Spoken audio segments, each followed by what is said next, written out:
사랑하는 성도 여러분, 여러분은 왜 신앙생활을 하십니까? 왜 믿음을 가지고 있으십니까? 많은 이유가 있겠습니다만은 그것은 아마도 복을 위해서일 것입니다. 유형이든 무형이든 물질의 복이든 영혼의 복이든 복을 위해서 우리는 신앙생활을 합니다. 우리 예수님 또한 우리를 위하여 축복을 선언하셨습니다. 심령이 가난한 자는 복이 있나니 천국이 그들의 것이며 애통하는 자는 복이 있나니 그들이 위로를 받을 것이며 온유한 자는 복이 있나니 그들이 땅을 기업으로 받을 것이며 의에 줄이고 목마른 자는 복이 있나니 그들이 배부를 것이며 긍휼히 여기는 자는 복이 있나니 그들이 위로를 받을 것이며 마음이 청결한 자는 복이 있나니 그들이 하나님을 볼 것이며. 자, 이와 같이 복을 위하여 우리는 하나님을 믿습니다. 신앙생활을 합니다. 아마도 복이 아닌 화를 불러드리려고 신앙생활하는 분은 세상에 한 분도 없을 것입니다. 자, 그러나 어떤 사람들은 신앙생활을 하면서 복이 아닌 화를 자초하는 경우도 있음을 유의하시기를 바랍니다. 자, 오늘 말씀은 바리새인들에게 예수님께서 화를 선언하시는 말씀입니다. 이 말씀은 대단히 듣기 어려운 말씀이지만 우리에게 반면 교사가 되어 화가 변하여 복이 우리 가운데 임하기를 바랍니다. 어느 날 한 바리새인이 예수님을 초대했습니다. 자, 그런데 이 바리새인은 사두개파와는 다른 부류의 사람들이었습니다. 사두개파는 제사장 그룹으로 이루어져 있다면 바리새인은 평신도 대표들로 이루어져 있었습니다. 이들은 철저하게 율법을 지키는 종교인들이었습니다. 백성들의 신앙의 모범이 되는 사람들이었습니다.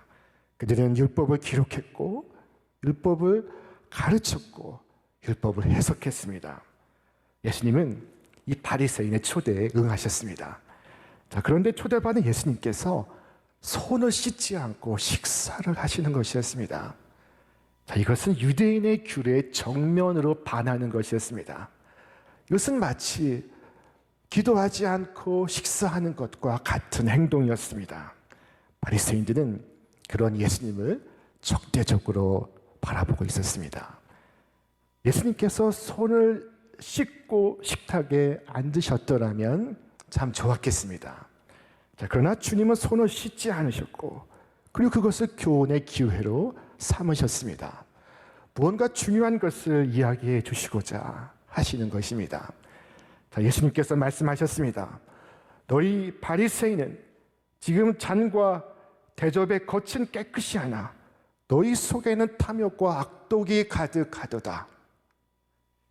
손은 잘 씻는데 속은 더러운 바리새인들 향한 주님의 책망이십니다. 바리새인은 예수님이 밥 먹기 전에 손을 안 씻는 것이 이상했습니다. 그러나 예수님은 손은 열심히 씻는데 그 속은 탐욕과 악독으로 더럽게 하고 있는 것이 이상했습니다. 사람이 보기에 이상한 것과 하나님 보시기에 이상한 것이 일치하지를 않습니다. 사람들은 예수님의 손을 안 씻는 것이 이상한데 주님은 손을 열심히 씻으면서 속은 그렇게 더럽게 하고 사는 것이 이상하셨습니다. 여러분, 무엇이 더 이상한 것일까요? 무엇이 더 큰 문제입니까? 사랑하는 여러분, 우리가 신앙생활 하면서 정말로 신경 써야 할 것은 우리의 손이 아니라 우리의 속입니다. 옷차림새도 신경을 써야 하지만 그보다 더 중요한 것은 우리의 마음가짐입니다. 자, 모든 악한 것이 우리 속에서 나와서 우리를 더럽게 하고 있습니다. 진정한 청결은 손을 씻는 것이 아니라 속을 씻는 것입니다. 그런 엉뚱한 것만을 열심히 씻고 있는 바리새인을 향하여 주님 무려 6번이나 연속해서 화를 선언하셨습니다.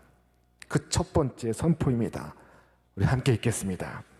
화 있을진저 너희 바리새인이여 너희가 박하와 운양과 모든 채소의 11조는 드리되 공의와 하나님께 대한 사랑은 버리는도다. 그러나 이것도 행하고 저것도 버리지 말아야 할지니라. 바리새인들은 철저한 11조 생활을 하였습니다. 박하와 운향은 향신료로 쓰이는 아주 작은 것입니다. 사소한 것입니다. 그러나 그 작은 것에 11조를 정확히 계산하여 드렸습니다. 자, 그러나 그들은 공의와 하나님의 사랑은 저버리고 있었습니다. 작은 것은 지키는데 큰 것은 버리고 있습니다. 형식은 지키는데 본질은 버리고 있습니다. 그러나 주님은 이것도 행하고 저것도 버리지 말아야 할지니라 라고 말씀하십니다. 저것이란 큰 것, 곧 사랑과 공의를 말하는 것입니다. 여러분, 우리 모든 행위는 하나님을 향한 사랑으로부터 출발해야 합니다. 우리가 새벽에 일찍 일어나는 것도 하나님을 사랑하기 때문입니다. 우리가 늦은 밤 무릎을 꿇는 것도 하나님을 사랑하기 때문입니다. 우리가 11조를 구별하여 드리는 것도 하나님을 사랑하기 때문입니다. 우리가 기도하고 봉사하고 헌금하는 모든 것이 하나님을 향한 사랑에서 나온다면 얼마나 좋겠습니까? 만일의 경우 사람에게 보이기 위하여 하는 것이라면 그것이 얼마나 힘든 일이 되겠습니까? 여러분, 하나님을 사랑하는 마음으로 주께 예물을 드리고 하나님을 사랑하는 마음으로 주님을 섬기시기를 바랍니다. 자, 주님은 바리새인을 향하여 두 번째 화를 선포하십니다. 우리 함께 읽겠습니다. 화 있을진저 너희 바리새인이여, 너희가 회당의 높은 자리와 시장에서 문안받는 것을 기뻐하는도다. 바리새인은 높은 자리에 앉는 것을 좋아했습니다. 사람들의 칭찬과 인정과 존경받는 것을 좋아했습니다. 박수를 즐겼습니다. 예수님은 금식할 때면 우리에게 말씀하시기를 머리에 기름을 바르고 얼굴을 깨끗이 씻으라 하셨습니다. 기도할 때는 거리에서 할 것이 아니라 골방에서 하라고 하셨습니다. 그렇게 매사를 언제나 하나님 앞에서 행하고 하나님 앞에서 구제하고 하나님 앞에서 선행하라고 하셨는데 지금 하나님은 저만큼 밀려나 계시고 대신 사람들에게 잘 보이려고 합니다. 바로 여기에 바리새인의 위선이 있고 외식이 있었습니다. 사람을 의식하고 사람으로부터 좋은 소리를 들으려 하는 순간 우리는 누구나 위선자가 됩니다. 여러분, 내가 과연 누구를 의식하고 믿음 생활을 하는가? 우리 자신을 돌아보는 은혜가 있기를 바랍니다. 자, 셋째로 주님은 바리새인을 향하여 말씀하셨습니다. 화 있을진저 너희는 평토장한 무덤 같아서 그 위를 밟는 사람이 알지 못하느니라. 평토장한 무덤이란 무덤에 표식이 없는 무덤을 말합니다. 봉분을 만들지 않아서 평지처럼 평평합니다. 유대인들은 죽은 시체를 가까이 하면 부정하게 된다고 믿었습니다. 그런데 무덤에 표식을 두지 않았기 때문에 평토장한 무덤은 모르고 스쳐간 모든 사람들을 부정케 하고 있었습니다. 오늘 예수님은 바리새인을 이 평토장한 무덤이라고 말씀하십니다.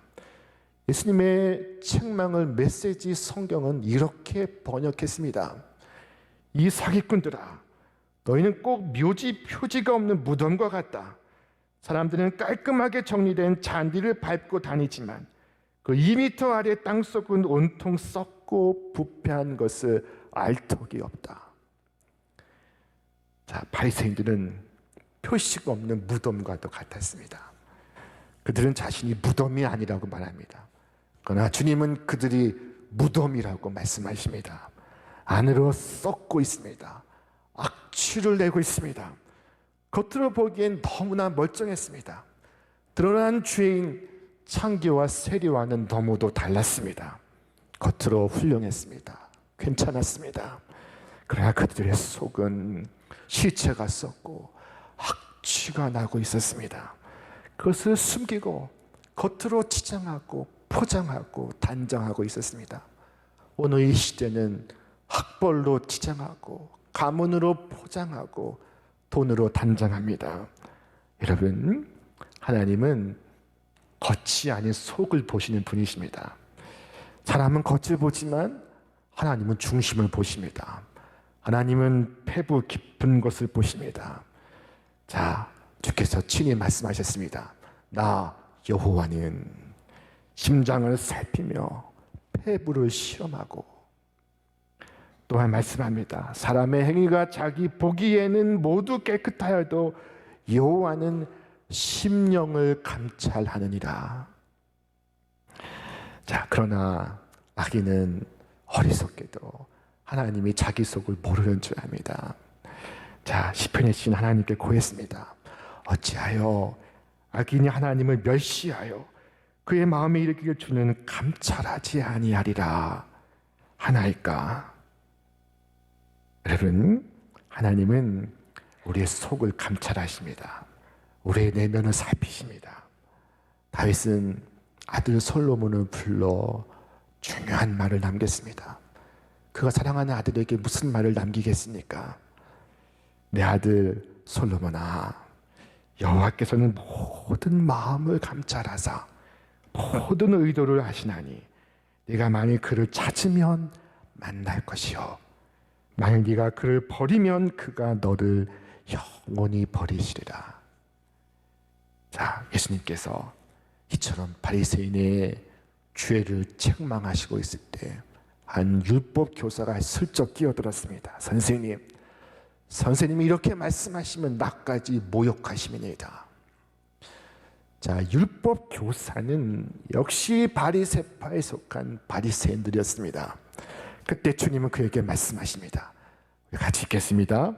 화 있을진저 너희 율법 교사여, 지기 어려운 짐을 사람에게 지우고 너희는 한 손가락도 이 짐에 대지 않는도다.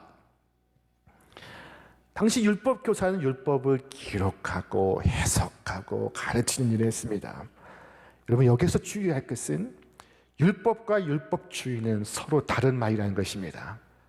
여러분, 율법이 무엇이고 율법주의는 무엇입니까? 자, 율법은 사람을 위하여 있습니다. 사람이 율법을 지키자고 세상에 태어난 것이 아닙니다. 목적이 율법에 있는 것이 아닙니다. 그러나 율법주의는 목적이 율법에 있습니다. 율법을 위하여 사람이 존재합니다. 율법 지상입니다. 바리새인들은 이 율법주의자들이었습니다. 주님은 하나님을 사랑하고 이웃을 사랑하라, 그리하면 율법을 다 이루는 것이니라 하고 율법의 길을 쉽게 설명하셨습니다. 그러나 바리새인들은 이 쉬운 것을 어렵게 만들고 복잡하게 만들고 종국에는 지기 힘들게 만들었습니다. 이들은 십계명을 확대했는데 십계명을 확대하여 613가지 계명으로 만들었습니다. 613이라는 숫자는 뼈마디 248과 365일의 숫자가 결합된 숫자입니다. 이렇게 뼛속 깊이 율법이 사람을 통제하도록 율법을 세분화시켰습니다. 자, 주님은 이 바리새인들에게 5번째 화를 선포하십니다. 우리 함께 읽겠습니다. 화했을진저 너희는 선지자들의 무덤을 만드는 터다. 그들을 죽인 자도 너희 조상들이로다. 이들의 조상들은 하나님의 선지자들을 핍박하고 죽였습니다.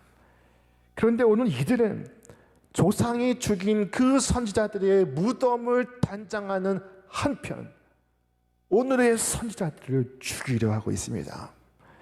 비록 선지자들의 무덤은 손질해서 깨끗하게 꾸몄지만 선지자들을 죽인 그들의 조상과 그들은 본질적으로 동일했습니다. 냉철히 분석하면 무덤을 꾸미는 것은 선지자를 위해서가 아니라 선지자를 박멸한 것에 대한 축하였습니다. 이들은 선지자들의 무덤을 꾸미면서도 오늘 여기 예수님을 죽이려고 길목을 지키고 있습니다. 이 얼마나 무서운 일입니까? 이 얼마나 가공할 위선입니까? 선지자들의 무덤을 장식하는 행위가 얼마나 큰 위선입니까? 그들은 조상을 욕하면서도 조상을 그대로 본받고 있습니다. 여러분, 오늘 우리는 하나님 말씀을 옛날 이야기로 들어서는 안 됩니다. 하나님 말씀은 살아있는 말씀이요 오늘 나를 향한 말씀이라는 사실을 잊지 마시길 바랍니다. 그렇지 않으면 우리도 저들을 욕하면서 배울 수 있습니다. 우리가 선지자를 존경하는 것은 그들의 무덤을 꾸미는 것이 아니요 그들의 말을 마음에 간직하는 것이요 그들의 말을 삶 속에 실천하는 것이어야 합니다. 자, 가만히 보면 대개 살아생전에 부모님 말씀을 듣지 않다가 나중에 그 불효한 자식이 묘지 앞에 와서 우는 것을 볼 수 있습니다. 생전에 한 번도 제대로 보살펴 드리지 않다가 죽은 후에 무덤 만들고 비석을 쌓고 정성을 드리는 것을 볼 수 있습니다. 그럼 그것이 무슨 소용이 있습니까? 무슨 교훈이 있습니까? 자, 바리새인 향한 주님의 책망은 멈추지 않습니다. 마지막으로 주님은 바리새인을 향하여 말씀하셨습니다. 와 있을진저 너희 율법 교사여 너희가 지식의 열쇠를 가져가서 너희도 들어가지 않고 또 들어가고자 하는 자도 막았느니라. 율법 교사들은 하나님의 말씀을 가르치는 직분을 맡았습니다. 그러나 지식이 아무리 많아도 지식이 순종으로 연결되지 않으면 말씀이 육신이 되지 아니하면 그 말씀에 순종하지 아니하면 그 말씀의 지식은 아무 소용이 없습니다. 무슨 의미가 있습니까? 바리새인들은 지식의 열쇠를 움켜쥔 채 자기도 들어가지 않고 남도 들어가지 못하게 하고 있었습니다. 이보다 중요한 범죄가 어디 있습니까? 율법 교사는 최악의 교사들이었습니다. 아니 열쇠를 갖고 있다면 문을 열어서 들어가게 해줘야 하지 않겠습니까? 그러나 그들은 자기도 안 들어가고 문 앞에 서서 남들도 못 들어가게 가로막고 있었습니다. 저들이 천국의 문을 막았습니다. 사람들이 하나님을 못 믿도록 만들었습니다. 여러분, 오늘 우리가 예수님을 믿습니다. 우리가 잘 믿으면 오늘 나뿐만이 아니라 내 주위에 있는 사람들에게까지 천국의 문이 열립니다. 자, 그러나 내가 신앙생활을 바로 하지 않으면 내가 말씀대로 살지 아니하면 어떻게 되겠습니까? 나도 천국에 못 들어가고 다른 사람들도 못 들어가게 가로막는 것입니다. 내가 저 사람 때문에 예수 못 믿겠다. 저 사람 때문에 내가 교회 다니지 않겠다. 라고 말한다면 어떻게 되겠습니까? 우리는 교회 안에 있을 때보다 교회 밖에 있을 때 더욱 말씀대로 살아야 합니다. 우리가 천국의 문을 열 수도 있지만 천국의 문을 닫을 수도 있기 때문입니다. 부모들은 아이들 앞에서 조심해야 합니다. 절대로 자녀들 앞에서 싸워서는 안 됩니다. 주일날에는 자녀를 꾸짖는 것도 하지 않아야 합니다. 아이들이 아무리 못된 짓을 하고 싸우고 터지고 사고를 친다 할지라도 너희들을 혼낼 일이지만 오늘은 주일이니 다 같이 참자 라고 말하십시오. 그래야 주일날은 이렇게 좋은 날이구나, 교회는 이런 곳이로구나 하고 아이들 마음에 새겨질 것이 아니겠습니까? 자, 지식의 열쇠를 가진 자로서 문 앞에 서서 자기도 안 들어가고 남도 못 들어가게 하는 자가 되었어야 되겠습니까? 우리가 깊이 생각해야 할 문제입니다. 자, 오늘 주님은 바리새인에게 화를 선언하셨습니다. 겉은 씻지만 속은 씻지 않는 사람, 공의와 하나님의 사랑은 저버리는 사람, 교만한 사람, 가식적인 사람, 천국 문을 닫고 자신도 안 들어가고 남도 못 들어가게 하는 사람. 여러분, 바리새인이 들은 책망은 오늘 우리와 무관하지 않습니다. 오늘 우리에게도 그대로 적용되는 말씀입니다. 우리도 사람들의 칭찬과 인정받기를 좋아하고요, 드러난 죄인은 아니지만 은밀한 죄인이고요, 다른 사람들에게는 주를 믿으라고 하지만 나는 삶 속에서 주님을 믿지를 않고요. 말씀의 지식은 있지만 말씀에 순종은 하지를 않습니다. 여러분, 오늘 바리새인을 향한 말씀 속에서 나를 향한 주님의 음성을 듣기를 바랍니다. 불행히도 바리새인들은 죄를 지적받고 회개하기는커녕 거세게 분노하고 예수님께 달겨들고 있었습니다. 예수님께서 집에서 나오실 때 바리새인들은 예수님을 잡고자 길목을 지키고 있었다고 성경은 말씀합니다. 화가 있을 것이다 하신 말씀은 사실 누구라도 듣기 좋은 말씀은 아닙니다. 그러나 주님은 듣기 싫은 말씀을 하십니다. 이 독사의 자식들아, 너희 속에 탐욕과 악독이 가득하다. 여러분, 표현이 거친 것이 중요합니까? 진실을 알려주는 것이 중요합니까? 의사가 환자를 검진하고 암에 걸렸다고 말하면 우리가 의사에게 화를 내는 것이 맞습니까? 그럼 어떻게 하면 내가 살 수 있느냐고 묻는 것이 맞습니까? 우리 주님이 우리에게 말씀하십니다. 너희들 그렇게 살다가는 망해, 그렇게 살다가는 곧 죽어. 세상에서 의사의 말이 비록 거칠지라도 우리는 의사에게 화를 내지 않습니다. 내 문제가 그렇다면 내가 어떻게 해야 살 수 있습니까를 묻습니다. 여러분, 화낸다고 달라지지 않습니다. 암이 치유되지 않습니다. 내가 병이 들었음을 인정하고 나를 고쳐달라고 얘기를 해야 문제가 해결되는 것입니다. 오늘 사랑하는 여러분, 죄가 아니라고 변명하지 마시고 분노하지 마시고 죄를 그대로 인정하시는 은혜가 여러분 가운데 있기를 바랍니다. 다윗은 선지자의 책망을 받고 바로 엎드렸습니다. 하나님, 내가 하나님 앞에 죄인입니다. 내가 어찌해야 할까요? 하고 기도했습니다. 히스기야 왕은 선지자 이사야의 방문을 받고 너는 집을 정리하라. 네가 죽고 살지 못하리라 라고 말씀할 때 그는 곧바로 얼굴을 벽을 향하여 통곡하며 기도했습니다. 그와 같이 하나님께 자복하고 하나님의 긍휼을 입으시는 여러분과 제가 되기를 바랍니다. 하나님, 우리가 새롭게 되기를 원하십니다. 우리가 바른 길 가기를 바라십니다.